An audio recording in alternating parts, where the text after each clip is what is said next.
Hello, Stitchers. Welcome to Stitch Please, the official podcast of Black Women Stitch, the sewing group where Black Lives Matter. I'm your host, Lisa Woolfolk. I'm a fourth-generation sewing enthusiast with more than 20 years of sewing experience. I am looking forward to today's conversation, so sit back, relax, and get ready to get your stitch together.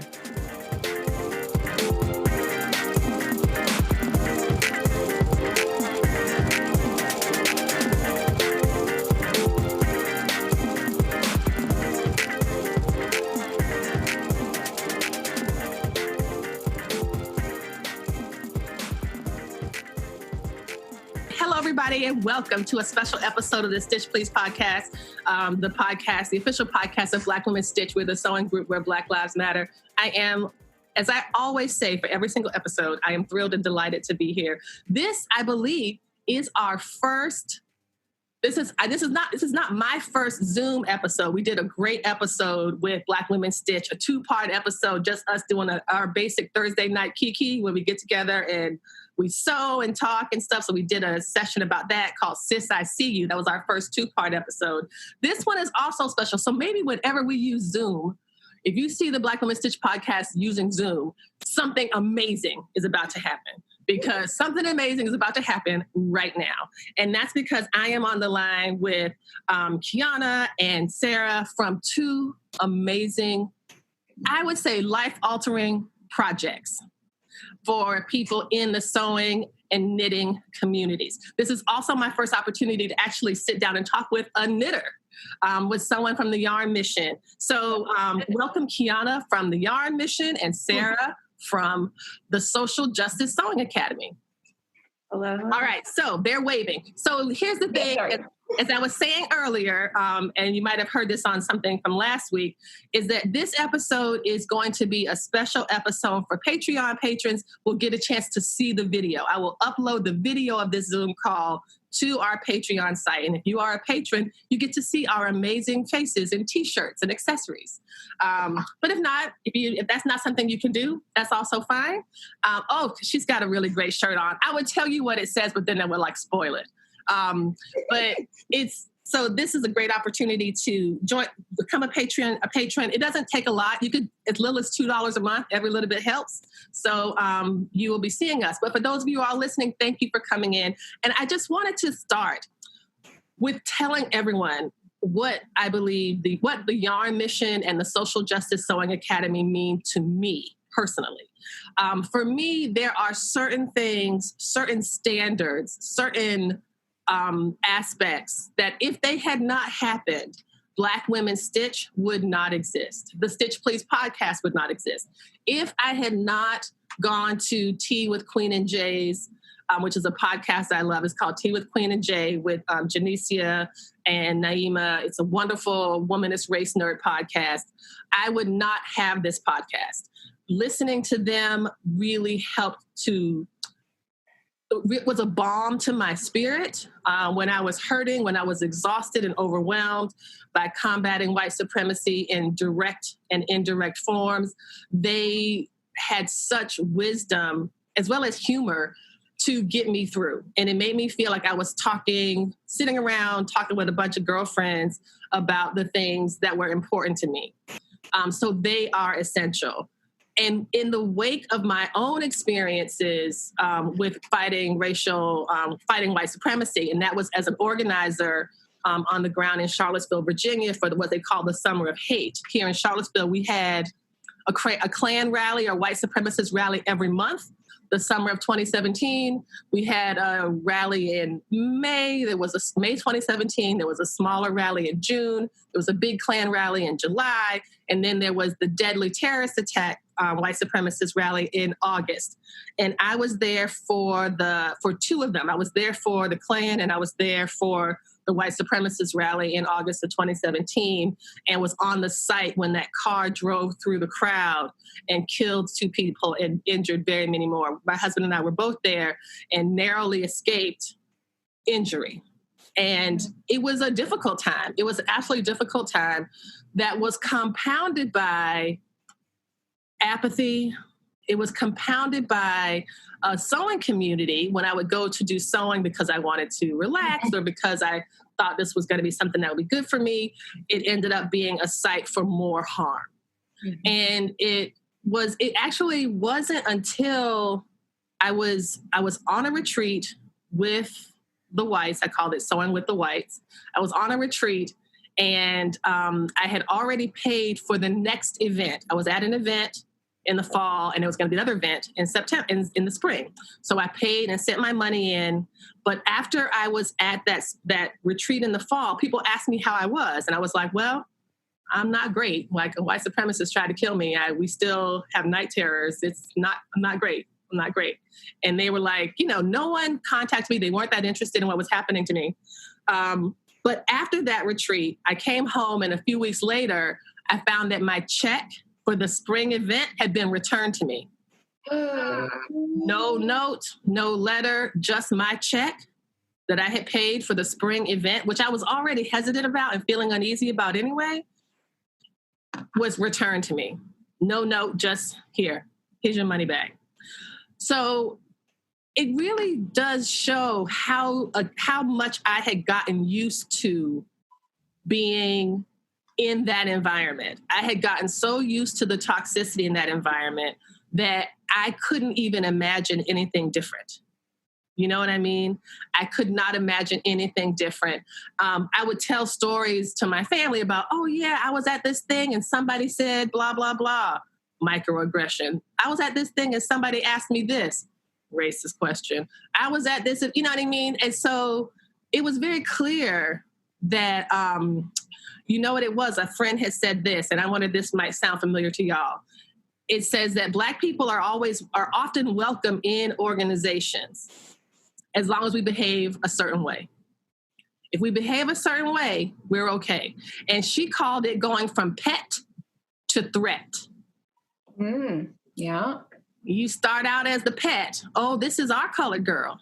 This is the one we like. This is the one who doesn't question us. This isn't the one who makes us feel uncomfortable. This is the one who actually is the one that makes us feel like we're not racist because we talk to her. Mm-hmm. But then once you go from being that pet, and if something happens and you seem to threaten what they think or believe in any way, then you can be driven out and punished. And so I decided after heartbroken and just feeling so, and then I was outraged and I was embarrassed. I was so embarrassed. I was like, who did these people think I was all this time? Who? I just had this vision of them telling everybody, I had this vision of somebody else calling them racist and them saying, no, I'm not racist. I know this Black lady and she's actually a professor and we sew together every year. You know what I mean? That was what I imagined, them using me as their Black friend or their credentials to prove that they're not racist. When I put all of that together and after I got past my, shock and heartbreak and embarrassment, I said, no more. And it took me a while to get to where I am now. I first started, I wanted to do something anti-racist for activists. And then I was like, nope. What I really want is to be with other Black women. That's it. I wanted to be, and I love, Kiana, you use this phrase in some of your meetups, anti-oppression, right? But I wanted to be Black women. That is what I want. That is it. That is what I want. And I have since I have started on that path, you all have been guiding lights. So when I mentioned earlier about Tea with Queen and Jay as my guiding lights, you two are my guiding lights. When I was heartbroken and frustrated, friends would write me and tell me about YouTube. They would tell me about, hey, have you heard of this thing called the Social Justice Sewing Academy? Have you heard of this thing called the Yarn Mission? They do knitting for Black liberation. Have you heard of them? And I'm like, no. So I'm reading and it just made me feel like, oh my gosh, someone is doing this. This is not just happening to me, right? There is an energy that really wants to center the concerns of Black people, that wants to center the concerns, as in your project, Sarah, of Black and brown students and young people in issues of systemic racism and bigotry. And so that was a long intro just for me to say, and I'm so glad to be able to tell you this in person via Zoom, and have it recorded on audio that I'm very grateful to you both for the work that you did, because you have led me to this place. And this is our second birthday, our second year anniversary. And I really consider you all guiding lights for this program, for the Black Women Stitch Project, and giving me the courage to do what I needed to do and do what I wanted to do. So thank you both for that. So thank you. I just want to say, hey, thank you. I love y'all. Amazing. We could end the podcast right now. All I could do is just to say how amazing y'all are. But Kiana, do you want to get started telling us about the Yarn mission and how that got going for you? Yeah. So the Yarn mission started kind of like the beginning of 2015 was the first time a group of us like met. I would say that it kind of was conjured during the last several months of 2014, when Mike Brown was murdered in Ferguson. In the organizing around that, meetings, protests, demonstrations, all of that, like I kind of just knit wherever I would go. It's a way that I ground in space. It just is what I do. And, people would talk to me, other folks out in the streets, and are like, knitting looks like it could be really calming. And, that is, a thing we think and something I'm not going to shove in people's faces. But I'm like, well, it's an important thing. It helps with grounding, and people were expressing an interest in learning how to knit. And so some of us, we decided, Taylor especially, and I decided that we wanted to get folks together. And Taylor is my co-founder. She lives in St. Louis, and she is like an amazing dreamer and doer. It's like an incredible combination. And so like, you don't listen to Taylor talk about doing something and it not become something, is how I feel. So, there was no not doing this once this idea was planted. And so I went and I got supplies and we met together, and I invited a few folks that we were with in the streets, and I taught them all how to knit. And it became this thing for us to share space outside of the streets. It gives space for that like dreaming, that creating, that grounding, that just like sharing a different sort of space. It is rough being in the streets, like that's what we're hearing from you. And so that was really kind of where it started for us. And for me, knitting made sense, right? Like I'll tell y'all, because do either of you knit? I know how to knit. If someone said you have to knit or die, I could pass on. But that hopefully no one will ever do that, because I know how to do it. I'm just not 1,000% sure I remember. But I do love knitting because it's portable. And I have a baby blanket I knit for my boys. So I have done the knitting. I know how. You're covered in survival skills anyways, but like knitting obviously high up there, right? But I think it translates into a lot of our passions, right? Mm-hmm. Knitting gives us a way to finish something during this long work. Yeah. Right? Yeah. Knitting gives us a way, it pushes us to redefine what perfection is. It pushes us to redefine beauty and to own our place in that. It places us into modes of production that we are pushed out of by these systems. It also pushes us to say, I put a lot of work into this. I've been doing this for a long time. I've been upset. I've gone through all these feelings. I need to start over. Right? Like that is like a real thing that happens. And so the other thing is that like having discussions around Black liberation and around cooperative economics and around anti-Black racism and white supremacy and patriarchy and transphobia, that all makes sense to do just talking about the knitting community. Yes.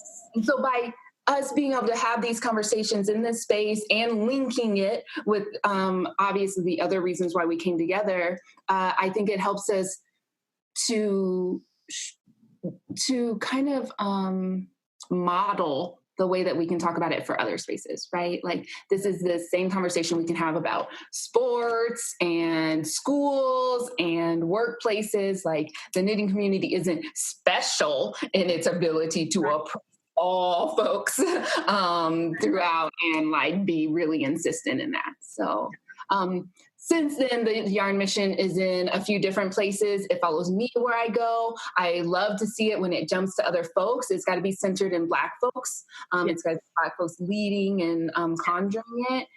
But it is this, I like to think of it as a vehicle. And I love that it has inspired in some ways. I always appreciate you sharing. Thanks. No, it's wonderful. It really is. And I love this story of sitting in the meetings, because you want to pay focused, sustained attention. And I feel like you can do that and knit. Like when I would do it, I would just I take notes in a notebook. Like I would, because, no phones, right? So I take notes in a notebook. I would, anything I could do to make sure that I was paying attention and being present. And I love that idea, just basically having the knitting travel with you, which is one of the things I love about knitting. That is something that I cannot haul this sewing machine to court. If I'm going to court, I'm doing like court watch or court support or whatever, I cannot haul this thing in there.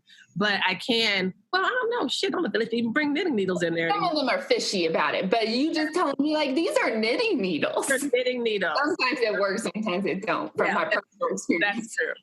And Sarah, how about you? I know that your origin story in some ways came out of a quilt that you made honoring Trayvon Martin.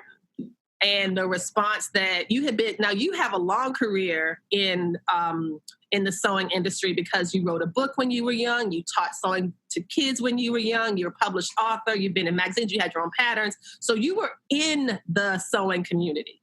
You were part of it. You were recognized. You had accolades. You were like, you were in it. But when you brought in the Trayvon Martin quilt, suddenly there was a different... Became a threat. I moved from pet to threat. And I think that Trayvon moment was really, I think, the defining moment when it's like, yes, while this world had, supposedly welcomed me with open arms. Oh, I love your cup. Oh, my mug. Oh, okay. Well, I'll tell y'all what my mug says. You've seen it before we've done the lives. I'm in Charlottesville, Virginia, and my mug says, "Fuck your statue." Hey. And if you want to see anything else that we're talking about that's visual, you'll have to become a patron. So, yeah, chop chop. But no, it was really, I think that Trayvon was really when I was hit like with the blatant level of not only white supremacy, but really like the threat to Blackness that, bringing your full self into this space brought. Yeah. I think I really realized of like, it was more than tokenism. It was more than them checking off diversity and inclusion. It was really, this isn't welcome. This isn't what we want this space to become. And I think since 2012, the sewing world with groups such as Threads of Resistance and like so many people, the Tiny Pricks Project. And like, since then, politics and quilting has become more popular. However, the origins of sewing and quilting in particular have always been to some stance political.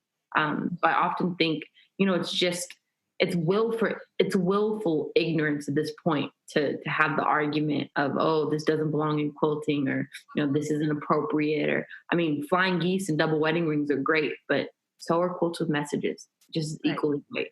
That's right. And I think the thing that I always find frustrating, and I'd love to hear your thoughts on this, why is Black life seen as political? I think I would honestly say because honestly of white fragility and of systems of whites, like they think it's by us saying Black Lives Matter, it's really a threat to their privilege. And I think power and privilege. It's the intersection of both of which they have. And they feel by, the world agreeing that Black Lives Matter too, they're giving away something. But really, they were given something based off the color of their skin tone. It was like imagine someone giving out, gifts at Christmas and every white kid gets 5 extra ones. We're not, you taking away one, it's you're still having literally what happens. It's just, you were just given extra. And we're not trying to take away what you deserve. We're just trying to like equify the field and like really just make it an equitable field. I think, it's more than, and it's like, I think the threat to their humanity really shows the lack of learning in some of these communities. I know oftentimes, like this CIA came out with an industry analyst, the average quilter makes like $74,000. That's 4 types of sewing machines and is typically 76. Like there's a whole, average quilter. And I think as we can go deeper, oftentimes quilters have stopped their education after they graduated. And I think that speaks to a level of privilege in and of itself. I think being Black in America is a state of always learning. Being Black in America is a state of always being on edge. Being Black in America is thinking how and where I enter. It's like we're always like, I don't know if anyone's ever read Hood Feminism. That's a good book. I mean, it's on my list. You have to think of like, how am I going to enter? Am I a threat? Am I, what do they want me to say? It's like, you have to always live, as you shared, Lisa, not trying to get my deposit revoked.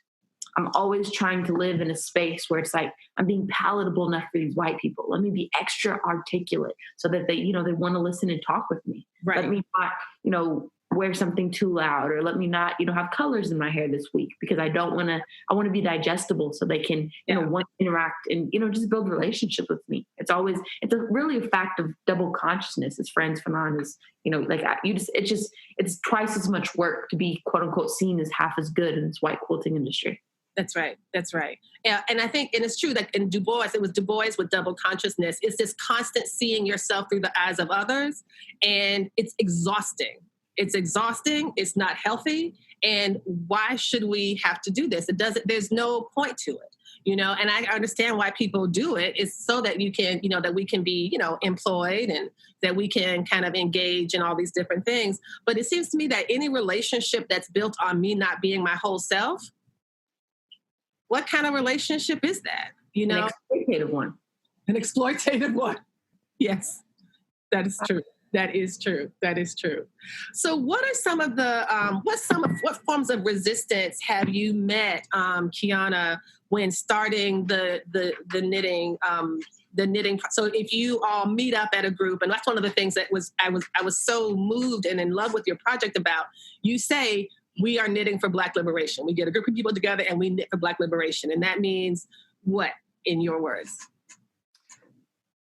Like what knitting for Black liberation means? Mm-hmm. For especially in the beginning, it meant being able to like explicitly align ourselves, right? Because what we're saying is that people will purposely try to put our Blackness into like this side category and be like, oh no, they'll really want to be a knitter first, right? Like they just want to be in this space with us, and they're not like, and so like they're not like the other Blacks. Right.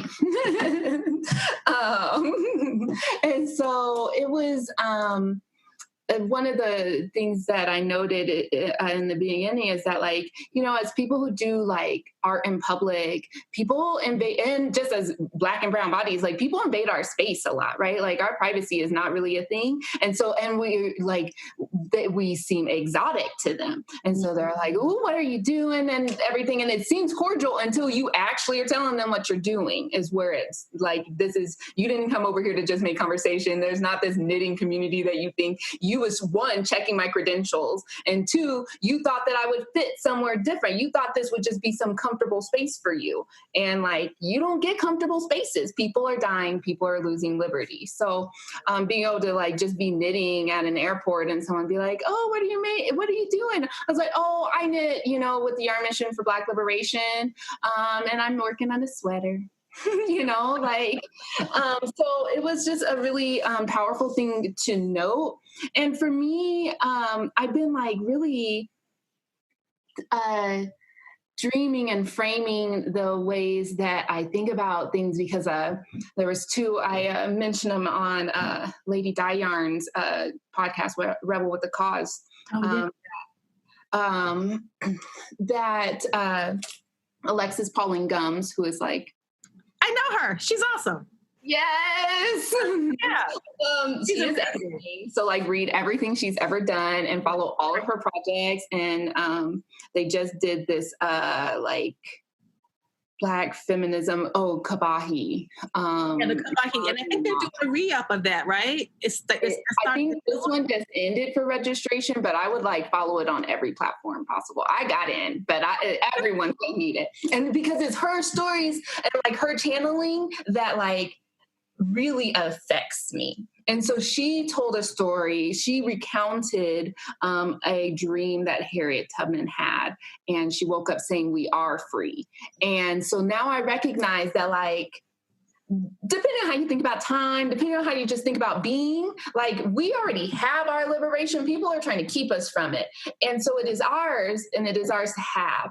What it exactly looks like and how we exactly live it, one, I have resolved as kind of momentary perhaps right now because there are these obstacles, and we get to constantly like dream into it together. And so like I'm about art spaces that are like named a space, even though like you show up and knit with us, we're not like constantly going through queer Black feminist theory or anything, you know. Right. We build a space around a value that means that we can have that space to just let us feel what that looks like in ourselves. It helps us dream it.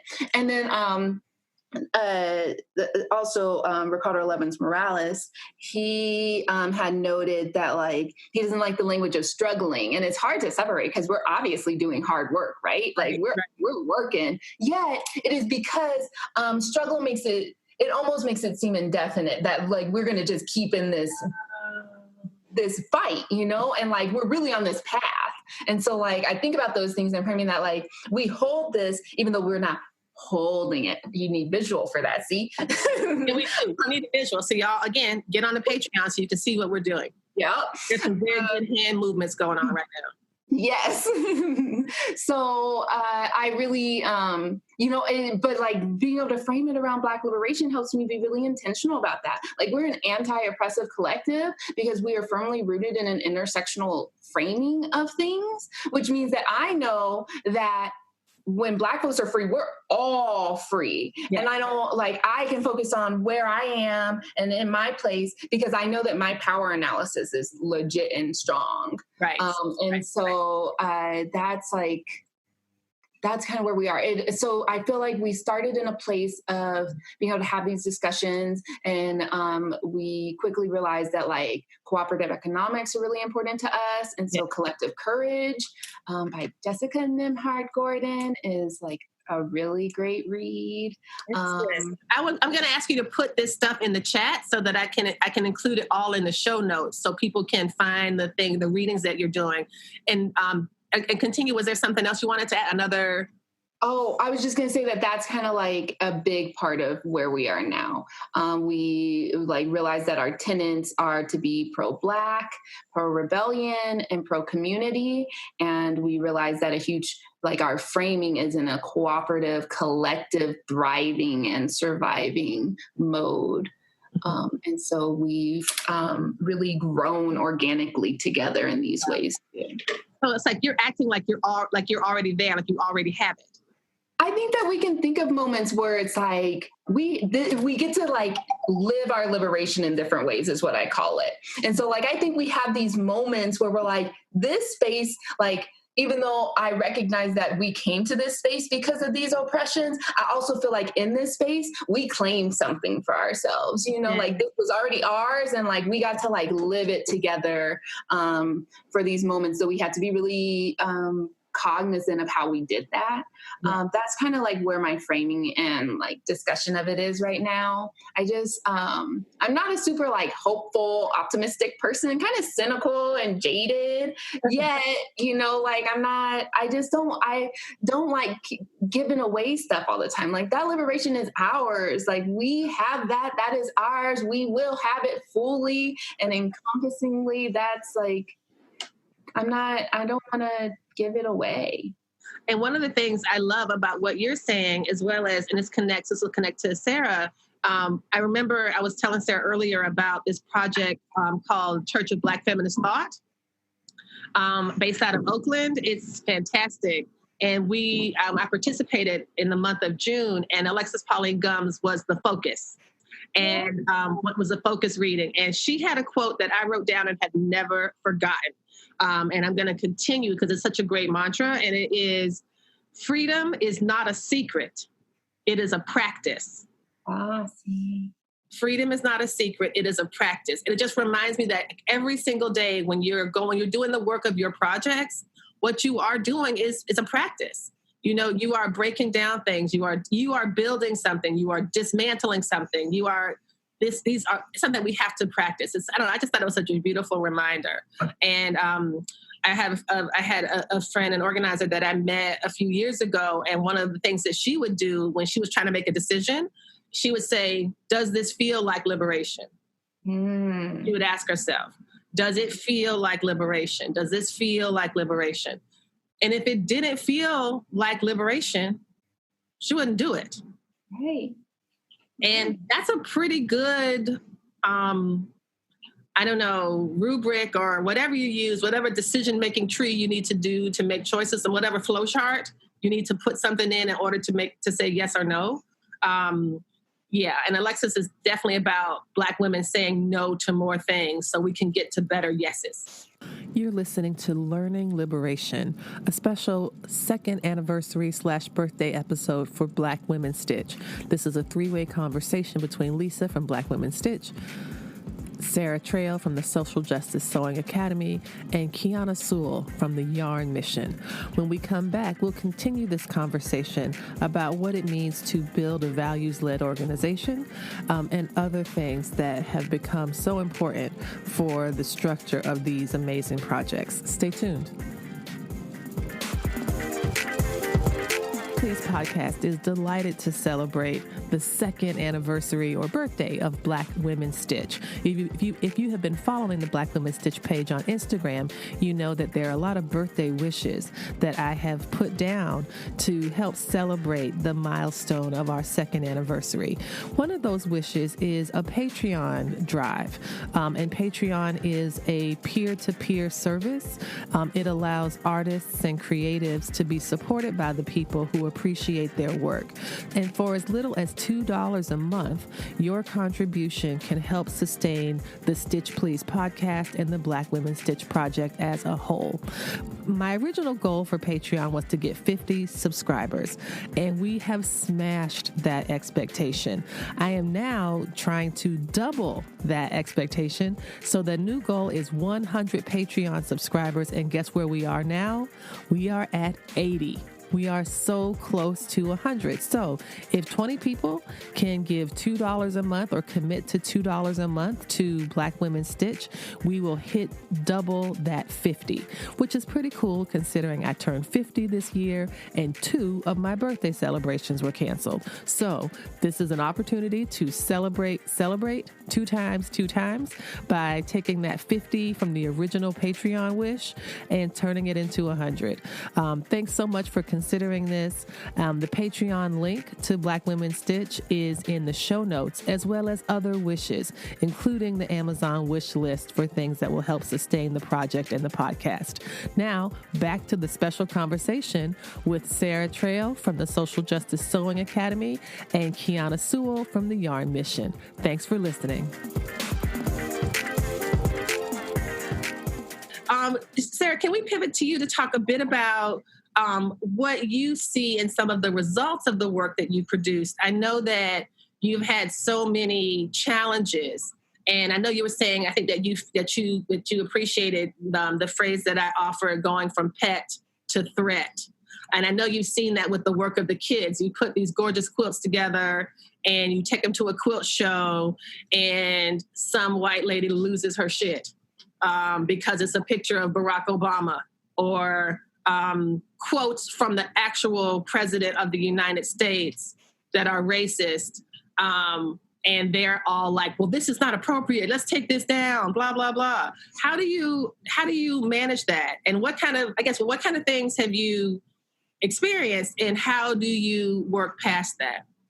I'd say really it's about censorship. And I think it's stemming, again, from a lot of white fragility in the quilt industry.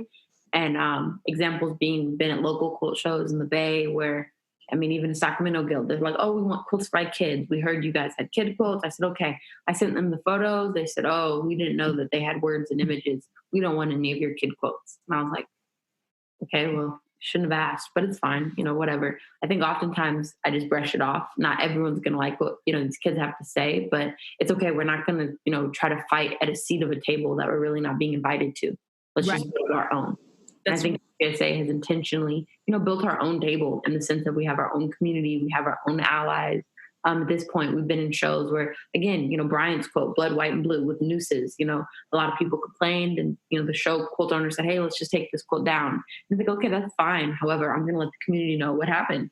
And I'm sure that our community is going to let you know, how problematic that is. But we're not going to fight it in the moment. It's always, better we'll just have the decorum to do it, behind closed doors. We're appreciative to be there. We do appreciate showing. We're not going to get the whole tub thrown out or the bathwater thrown out with the baby or whatever that old thing is. But I think really it's a call to bring in the community to support these kids, to be whiteness speaking to whiteness. The sense of these institutions are who's running them, who's leading them, and who do they cater to. Yes. That's who needs to be speaking. It's like at this point, I value my emotional labor. I value my time. And when these type of, circumstances arise, I really have an amazing network in SGSA, volunteers and just the community in general that will not only speak up, but stand up. I mean, see something, say something, do something. And I really think that they live that mantra. Oh, that's great. That's great. So I know that we've had this, I know that Ravelry had its own experience with racism, and that was, and this idea of Ravelry coming out to say, no, we don't, we're going to ban Trump racism. And so people were applauding Ravelry for that, even as I believe there were some Black women who were involved early on who continued to get doxxed and continued to have really harmful experiences from that fallout. And now I think Ravelry is still in some shit now because of their new website, right? Because of there's something with the new website, I thought, that it wasn't accessible and that, I don't know, there's been some issues. But I mentioned Ravelry because it just shows, and I think that one of the points I'd like to make is that all of these institutions that people believe to be neutral are only seen as neutral is because whiteness renders itself invisible. Yeah. They see the sewing community as neutral. Who doesn't like to sew? Who doesn't like to quilt? Who doesn't like to knit? They see that as neutral. And they see Black people being there, just being there, as some type of a political statement. And it goes back to what you were saying, Sarah, about white fragility and white supremacy. Saying that these things are supposed to be a certain way. They're supposed to, when they look at their demographic research, and I saw some recently from Threads magazine that said, I think the average subscriber of their magazine was in their early 70s, like late 60s, early 70s. And I'm like, that's hard to build a future in that demographic if you want that to be something that's sustainable, And so, I don't know, I just feel like I personally got tired. I got tired of feeling like I had to hold my breath to wait for the other shoe to drop. I got tired of feeling like I was, I don't know, pet. What? I don't know. Feel like being like I'm the individual, I'm the Black friend to everybody in this damn guild, they're one Black friend. That these folks were clearly, and the more time I spent, the more I realized that they were not at all comfortable with a Black peer. Now, some of the thing that really galled me was some of these people would send money to go on missions to Black countries. Send money to go on missions to Black countries. And I don't know if they had a Black friend, but they would lock their doors when driving through Black neighborhoods in the city they lived in.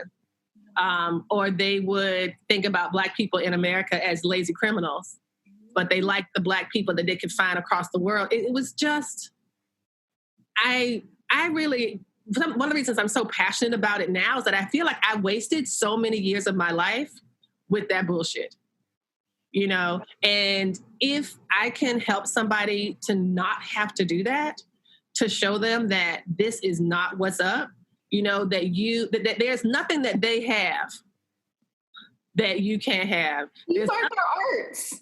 This is ours. Our history is embedded in this. Our history is embedded in this, just like everything else in this country. Yeah. Our work, our blood, our tears, our DNA, all of that is in here. and don't let them tell you otherwise, you know? And even though it's so hard, I think, to see yourself in the generalized sewing, quilting, and knitting communities. It's hard to see a reflection of Black folks there. You know, I find it very difficult. If you Google sewing, if you Google images for knitting, and you Google images for quilting, and you see a person, it's going to be a white person, you know? And Instagram as well, like pages upon pages, that which is unmarked is that which is white. And that is a form of white supremacy, is that you make it like, it's like carbon monoxide, you know? And then when you point it out, you say, hey, this is carbon monoxide, I think it's poisonous. They're like, no, it's just air. Why are you always bringing stuff like this up? Everybody was happy until you said something. Yeah. You know? It's always and I was just like so relieved to have created a space, to created a group, to create an opportunity where no one would have to do that. Mm-hmm. Where there was where we could all just be who we are. And we don't always agree on everything, of course, because we're different people and have different ways of doing things. But one thing you don't have to worry about is having someone say something horribly racist, and then you have to just write it down so you can tell your friends later, because you don't want to get into it and have a big battle. You know what I mean? So tell me, what is next for you? What are you doing next, Kiana? What is the next, what are you doing right now? And what is the next steps for you for Yarn Mission? So we tired, this is like, there's just so many layers. 20 has been like a year. It feels like it's only been 6 months, but it's like every day has been a year. Yeah, and a hard year, and with still a bunch of people telling you it hasn't been that hard, so that then you can watch them next year talking about, oh my goodness, did you see what happened last year? I was telling you it was hard then. Are you sure? Because I don't remember you saying nothing like that. No, I think if you had said that, I think I would have registered it. I would have totally. So, that is, how things are feeling. I would say that my constant thing is figuring out exactly the path we want to be on and making sure that we know who our people are. So Black folks, come too if you'd like, join us, send me an email, follow us, whatever. And so, Andrea, who does Wound Care Woman with an X, WOMB Care Woman with an X, MXN. She does spiritual services and consultations, tarot reading type Reiki and stuff, but also does birth care. All forms, and very inclusive, but centering Black folks, right? So, she has really inspired and reminded me that I know I'm talking to Black folks, and the Yarn Mission's following is not mostly Black folks, right? Especially because it was an obvious thing that we needed to counter right away, is that people, regardless of our alignment, wanted to place us in the safe category of caring for people, right? And so they still are oh, well, you do this kind of protest, or your activism is this. And it's did I not tell you that we met in the streets? Did I not tell you that I was already about no cops, no jails, right? But they put us they still kept trying to put us in this category, and they continue to, and they, we're very critical about what spaces we appear in and speak in, right? And then I already knew who I tend to talk to, who my folks are, who I view my audience as. And I'm just kind of the rest of y'all are here, but you're not in my space. You're not framing this space for me. But becoming more explicit about it is something that Andrea's really inspired me about. And it's super wonderful. So shout out, represent. And put her link in her info in the chat. I'll put all of this in the show notes so people can follow and find her too. Will do.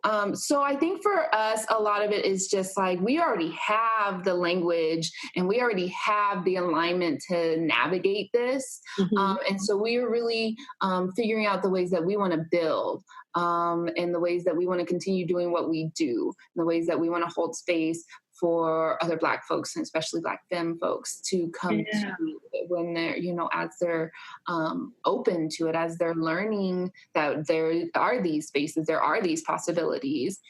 So trying to build specific spaces for that, having these like explicit conversations about abolition and cooperative economics.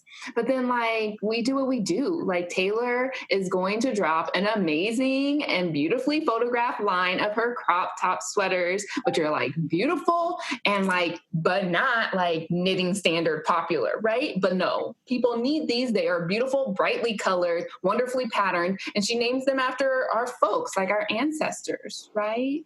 Like Harriet and such. So Tony. I feel like these times are hard, and we know that, we've been that. So we just continue to do the work that we set out to do. And we try to continue to be true to ourselves. And I'm constantly though wanting for us to be able to link more people in as they are wanting, because we want community, we want to be together, and we want to be intentional about that. And that's what I'm about. That's wonderful. Excellent. Sarah, how about you? What are you all doing right now? Right now, we're working on building an SGSA summer youth incubator program that's going to have kids maybe age 16 to 25 and be able to mentor them with seed grants, funding, and industry expertise to help their own businesses thrive. So that's going to be our summer goal. We're going to be able to, have some perhaps C&T, perhaps just connect them with industry experts, not only in terms of navigating the spaces, but we have some young kids of color that want to make a screen printing business or soap or whatever they want to do. And it's okay, as we read the applications, we'll start pairing up what kind of mentors do you want for these programs based on what kids' interests are, but really giving them the seed grant money to get off the ground. Letting them know there are industry people who believe in you. And although you might not intentionally have this network, due to, perhaps lack of access, we're going to make sure that, we can connect with some people who are doing similar or like-minded work and can help navigate you, whether that's graphic design, video design, website editing, logo making, vision, mission, et cetera, statements. That's going to be our summer program. And then our two other big projects that we're focused on that are also pretty youth-driven is the SGSA Remembrance Project and then Quilts of Remembrance. So the Remembrance Project is when you sign up and kind of similar to the AIDS quilt. It's like a BLM version of the AIDS quilt. It's going to be a national, huge covering of instead of having quilts, it's banners. And really just remember how many people have to be murdered before we end this in terms of systemic, and it's not just police brutality, it's neighbors killing each other, it's Black on Black crime. It's all encompassing of just all these lives have been lost and really the lack of justice that have come to the cases. Mm-hmm. So it's that project. And then the second part of that project is making quilts for the actual family. In the quilting world, as you commented on Latifah's post, the quilting world steps up for veterans. They step up for the Pulse Massacre. They step up for people whose houses get burned down. When has the quilting world ever stepped up for Black families? With white supremacy taking their kids and racial profiling taking their kids and stereotype thread and all sorts of things, from Tamir Rice being 12 to, Trayvon being 17. There's systems, and it's not about people, and it's not necessarily, a one-time thing. It's a constant genocide. So the Quilt Remembrance Project is really to give the entire family a quilt for them to use. I wanted to ask you all a question about what advice you might give to Black women who find themselves in the position that I was in. 2 years ago, a little more than 2 years ago, I was able to kind of take some of the heartbreak that I had, as well as some of the excitement about trying to build something new. What kind of advice would you give? There's you've been knitting or sewing or quilting with this group. These horrible things have happened all around the world. And not only will your guild not make a BLM statement, your guild thinks that there's too much energy given to politics, and this is a politics-free zone. Or there's people in your guild or in your white folks in your community who are saying things like, "I'm sick of this. I'm sick of hearing these statements from companies. I'm sick of having to think about it. I'm sick of blah blah blah." And so they're dealing with a lot of, there's a lot of newly shocked Black people out there. They are newly shocked we are not shocked because we've already been shocked. We already know. But there's a lot of folks for whom this is new.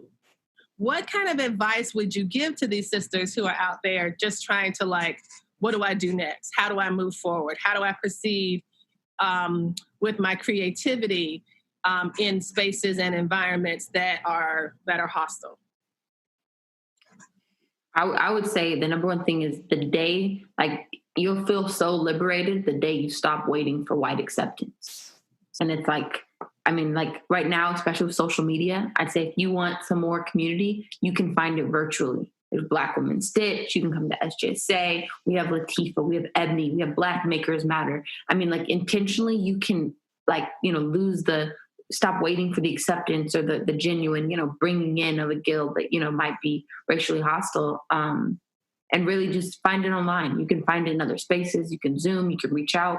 And I think, especially on social media nowadays, you can intentionally build a new community that is going to welcome, all aspects of your identity. But I really think, stop waiting on people who might not necessarily accept all of you to accept any of you. Mm-hmm. That's good. Yeah, Kiana, what do you think? And I know that your mission is similar. Like, this is a project where is about Black liberation. You can go there and you're going to be okay. Yeah, and we, on Facebook, there's the Black Fiber Society, which I really want to pour love and attention into and get into a capacity to do that. Yet people can come and join. It is for Black folks interested in fiber, working in fiber, aspiring to love fiber. Like it's, come to, I think that you get to figure out your personal alignment because as directly affected folks, you don't have to do anything. Like, I want you to survive. I want you to thrive, but I don't want us to harm any other directly affected and marginalized people. Yet I want us to know that we deserve grace. Like there's no wrong move for us. Mm-hmm. And so, some of us are going to be more focused on the navigating than the building and doing and such. And some of us are going to some of us are aligned in a way that we are going to really be pushing other folks, like folks that are not invested in us. And maybe that's your lane in this work. That is not the lane that I am in. Right. For all of us, I think that it is useful to ground ourselves in community and in each other. And so find your folks, find your true folks where you can come with your whole self and where your loudness can be appreciated, right? Yeah. My personal alignment is be loud, but it means that those closest to me are going to hear me the most. And I'm not trying to, I'm not going to, I don't really reach out and be trying to pull people to do different. I find folks where I want to be and I build with folks, right? That's just my personal alignment. Yeah. And so I'm not trying to convert racists. I'm trying to build with Black folks. And so I think that there's space for all of those moves. And I think that it all really matters in being grounded together. And so I really appreciate the conversations about communal self-care. And that's something that I think you can get from Andrea. I'm going to drop her site, but also Adrienne Marie Brown. Yes, I know her. I met her. That reminds me that I firmly, we move among legends. Y'all mean so much to me and are doing such amazing things, legendary work. And I am constantly inspired and just so full the beautiful things that are happening amongst us, right? And so I constantly always I frequently want to name that. Also while we're shouting out legends, shout out to Million Artist Movement who do power tree quilts for Black liberation. And it is more like patchwork, but it is going in community and letting folks dream liberation into these little squares that they normally will color on, but they can cut things and other people will sew it for them if they do not feel that is the work that they are qualified for. And then they put them together and they bring them to events, and there have been some made for families and stuff. I think Wow. Belinda Castile got a quilt, family got quilts and stuff. But so like ground yourself in that. Like there are so many amazing folks doing amazing work, building amazing spaces. And I think that it's really important to cultivate your space so that you see that. Like I don't sit and be looking at people like, I cultivate my space. Like y'all can be all you want about, oh, I don't want to be in a tunnel. I want to absolutely be in my Black Liberary tunnel, like focus on my folks and like, because there's work to be done. Yes. And so I think being deliberate and intentional is so helpful. being super deliberate about it. Being deliberate you and might be intentional, and it's frozen. something that's going to be useful to cultivate the boundaries of the project, right? I was going to say though, like NAP ministry, Angela Davis just. Yes. What happened? I think y'all are frozen. Am I frozen? Who's frozen? Oh, this could be me. I think I will. And figure out what you want to do. Okay. Well, you come back. You froze for a minute on my. Thank you. Both of you all froze for me. This is me. It says my internet connection is unstable, so that's my bad. But I could hear you. I could hear you about the NAP ministry. Love the NAP ministry. Love the NAP ministry and Angela Davis, of course. Angela Davis, Nikki Giovanni, that were on Girl Trek. Girl Trek. Yes, is really a great. So we have a lot of examples out there, and I think that something that I learned from both of you that I'd love to leave on is this quote from, I'm not going to remember the name of the writer who said this. I think it was a poet, but and I think it's a Black woman, and I think the quote is, "You have to get up from the table when love is no longer being served." Mm. You know, get up from the table when love is no longer being served. And that is such, I think, and there's a way that we can build our own table. You can navigate that however you choose. But it's also, but you don't have to, you know, you don't have to stay. That's my thing. Like for work, I make a lot of sacrifices. My job is to teach things to Right. as a university professor. That is my job. I get paid for this. I get support for this. They give me computers and classrooms and books and money. They still giving you books because I got to go through all these hoops. You know, I teach too. Yes. Well, desk copies. And like now it's like all digital and it's a whole nother thing. But that's a different. I know it's a different issue. Don't get me started about what the fall plan is going to look like for teaching. But when it comes to Black Women Stitch, when it comes to sewing, it felt to me like this was too precious. I love it. You can tell by all the stuff I got in my house, right? Like I love it, and I don't want to spend this time doing what I would do for my work. Like, I don't want to. I don't want to, and I won't, And so it's just become so important to me to practice that, to practice creating a space, and something that I've learned, and I think this is true for you all as well, that when you build something that you need, other people, it turns out, need it too. Right. I often joke that, I started a yarn mission so I had more Black folks to knit with. Like I wanted my own folks to knit with, and it is absolutely amazing. That's exactly why I started Black Women Stitch. The same reason. I often think I don't want to argue with folks about my existence, about any part of myself, about my experiences and reality. Like I'm not going to do that in my personal space. I don't do it in my classroom. Like, so I'm not going to do it for free with y'all on the internet. I'm not going to do it for free in these spaces. Like I'm going to be loud about where I am, and y'all can select around like how you want to move through these spaces. That's right. It's so true. It is absolutely true. Well, I'm hoping that y'all, this will be our first conversation, but not our last conversation. I'd love to have y'all on individually as you start to move through projects. If there's ever anything you want to come back and we can have another conversation about, I'm happy to do that, to promote y'all, because I do indeed consider you all guiding lights for the Black Women Stitch project. And I am immensely grateful to you for being with me today. I absolutely am. I just feel like I have learned so much from you. It was so meaningful to know that you existed. You know, knowing that you existed meant that I could exist. It helped me to get there. So thank you very much, you both, for being possibility models. I absolutely am grateful for that.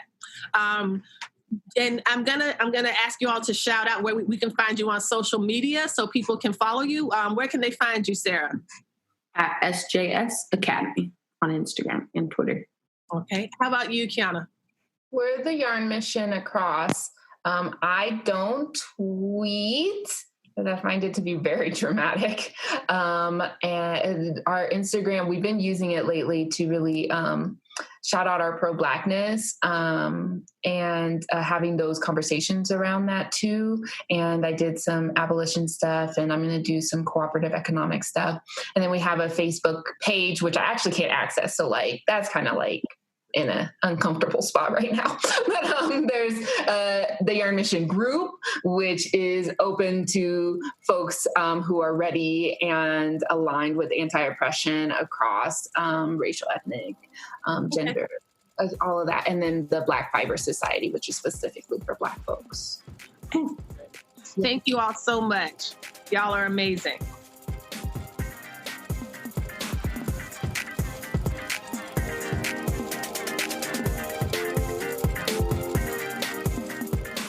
Thank you for joining us for this week's episode of the Stitch Please podcast, the official podcast of Black Women Stitch, the sewing group where Black Lives Matter. There are a variety of ways that you can support the program, and you're doing it right now. By listening to the podcast, it does help us grow. Another way to do that is to rate the podcast, review it, subscribe to it. All of these things are ways that you can support the podcast without having to spend any money at all. If you would like to spend some money to support us, there are ways to do that as well. You can make direct donations to our Patreon site for monthly contributions, as well as one-time contributions to PayPal, Cash App, or Venmo. And finally, we have another cute, very adorable way for you to support the Black Women Stitch Project. It's a pin, a PIN enamel lapel pin that's very cute. It's about 2 inches wide and 1.5 inch tall, and it's of the Black Women Stitch logo. And that is $15 with free shipping to the U.S. And so if you drop $15 in the PayPal, Venmo, or Cash App accounts, and then send me your if you send me your mailing address to my email, either at blackwomenstitch@gmail.com, or you send me a direct message on the Black Women Stitch Instagram page, we will put the pin in the mail to you. Again, free shipping, $15 for the pin, and all of this goes to support the Black Women Stitch Project. Thank you again for joining us this week. Come back next week and we will help you get your stitch together.